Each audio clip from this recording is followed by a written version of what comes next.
All right, we're working on the vanity now, and we have a minor setback here. I realized when I installed it, I've got a little ding right on this corner here, and this was not here when I bought the cabinet, so I must have done that somewhere along the way. I've had the cabinet for about 5 months, and actually when I was looking at the instruction manual to see if maybe I could just get this, you know, one panel here, and I can, by the way. In big bold letters it says, you keep these plastic corner protectors on until the unit's installed. And I didn't do that, and I paid the price. So first I thought, well, maybe I can get away with it, but no, I'm afraid not. It'll drive me nuts. So replacement vanity is on the way, or medicine cabinet is on the way. It'll be here next Tuesday. In the meantime, we can work on leveling out this cabinet here. You see, it kind of looks like it. If you go back here, it looks like the mirror's cockeyed, but actually the mirror is perfectly, if we put a level on it, it is dead level. It's the cabinet here that's way out of kilter. You see the bubble all the way off to the left there. So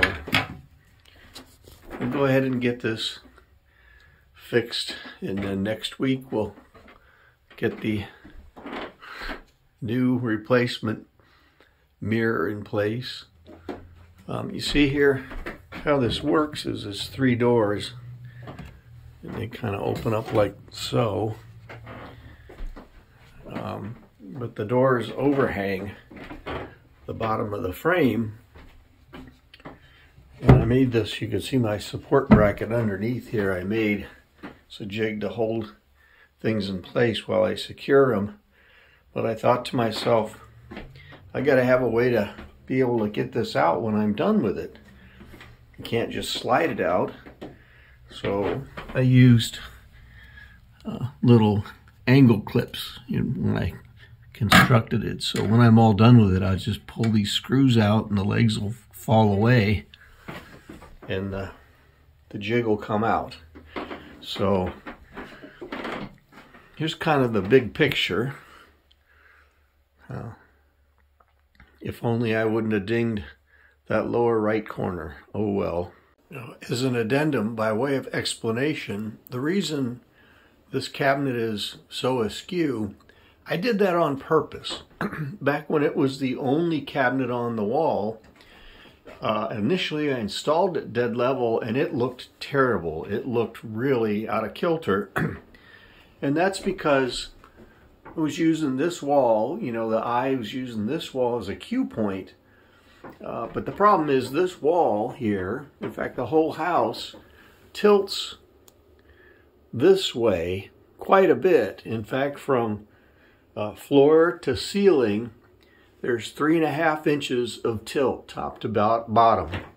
So you can see here, when I installed it parallel to the exterior wall, which is crooked. So the whole thing is sloped downward. But now that I have all the rest of my fixtures in and everything is nice and level, the toilet's level too, now if I come back and level out this cabinet, it will look more acceptable. It'll look like it belongs.